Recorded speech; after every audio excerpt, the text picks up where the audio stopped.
Hi, today we're going to learn how to use VPN to stay secure and private online.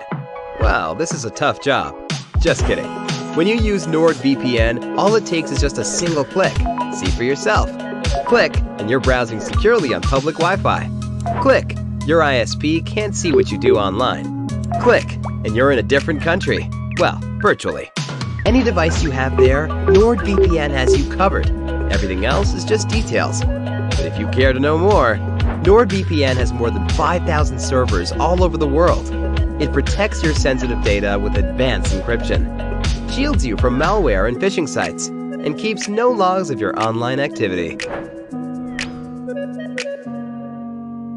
Click link in the description and get 68% discount for your first order.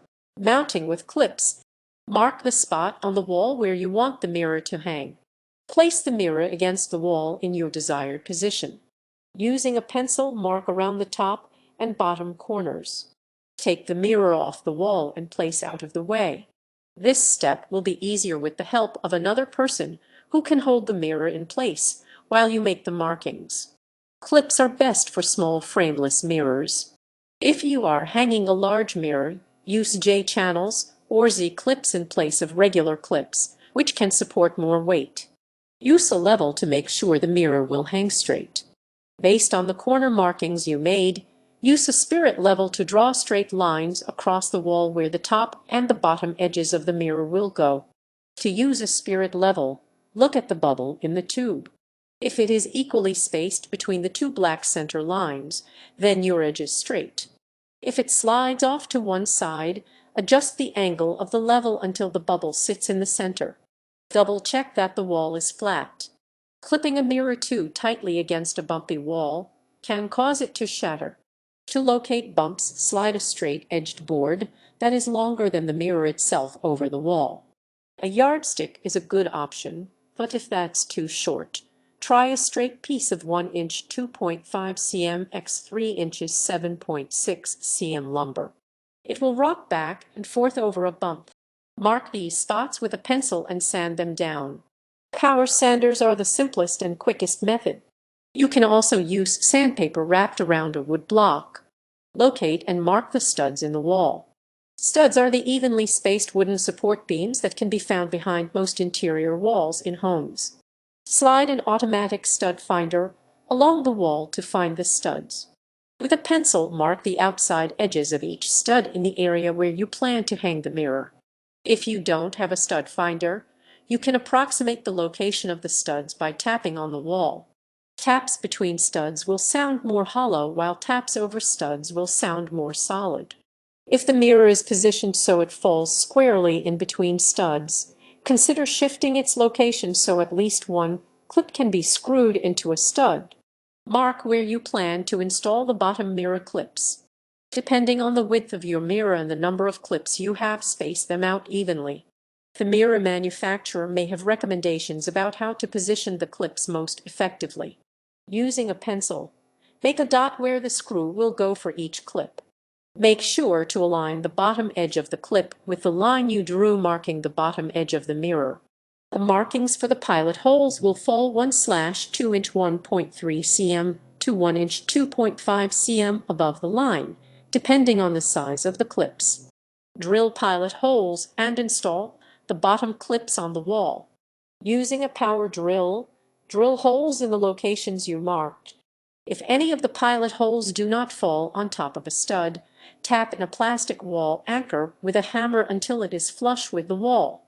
Place a clip over each pilot hole and screw it into the wall with a screwdriver or drill. Make sure you're using the right clips. Bottom clips are typically made up of a single U-shaped piece of material, while top clips are composed of two L-shaped pieces. Mark where you plan to screw in the top clips. Using a spirit level, draw a line vertically upwards from each bottom clip until it intersects with the line for the top edge of the mirror. Line the top edge of the top clip up with this point. Mark where the pilot hole should be drilled. Similar to the bottom clips, the pilot holes should fall 1/2 inch 1.3 cm. Drill the pilot holes and screw the top clip brackets into place. If any of the holes are not positioned over a stud, Insert wall anchors into the drywall until their lips are flush with the drywall. Unscrew the two parts of the top clip. The larger piece is the bracket. Screw each of these into place on the wall. Screw on the rest of the top clips to secure the mirror against the wall. Slide the mirror into the bottom clips. Carefully tilt the mirror back so it rests flush against the wall. Fit the other pieces of the top clips into the top brackets and screw them together just enough to firmly hold the mirror in place. Attaching with adhesive, mark where you want the mirror to hang using a pencil. Hold the mirror against the wall in your desired position and mark the top and bottom corners using a pencil. Use a level to ensure that the mirror will not hang crooked. Parallel to the lines you've drawn but about 1 inch 2.5 cm inside, stick 4 pieces of painter's tape to the wall. The painter's tape marks the area where the mirror will be glued to the wall. Keep in mind that adhesive is a more permanent solution. It will damage your wall and likely your mirror if you try to remove it once it has been glued on. Mark the area where the mirror will be glued to the wall with painter's tape. Prime the area for adhesive. Many household paints contain additives that make it easier to clean but harder for adhesives to attach and form a strong bond. Sand away the paint until you get down to the drywall. Wipe off any dust. Then, coat the sanded area with a primer and let dry. Install a temporary wooden brace to support the mirror's bottom edge. Remove the painter's tape from the wall. Drill a piece of plywood into the wall so that its top is flush with the marked bottom edge of the mirror.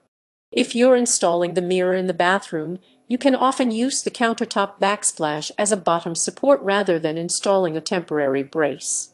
Apply the adhesive to the back of the mirror. You'll need a high-grade adhesive known as mastic. The manufacturer will recommend the ideal pattern for application. Make sure to keep the mastic at least 2 inches 5.1 cm from the edge to prevent it from squeezing out when you press it against the wall. Make sure you are using a type of mastic that is specifically intended for mounting mirrors. Using another kind could damage the silver coating on the back of the mirror. Stick the mirror firmly to the wall. Rest one corner of the mirror on the support and keep the other slightly lifted. Press it against the wall. As the mastic comes into contact with the wall, allow the lifted corner to slide back down and rest against the support, spreading the glue across the wall surface. Use a clean paint roller to press the mirror firmly into the wall. For additional security, stick pieces of painter's tape to the top corners of the mirror until the glue dries fully. Allow the mastic to dry for about 24 hours. Remove the wooden brace and repair any holes. Once the mastic has dried completely, use a drill to unscrew the wooden brace from the wall. Using a putty knife, sand the spackling smooth and paint over it with a color that matches the wall's existing paint.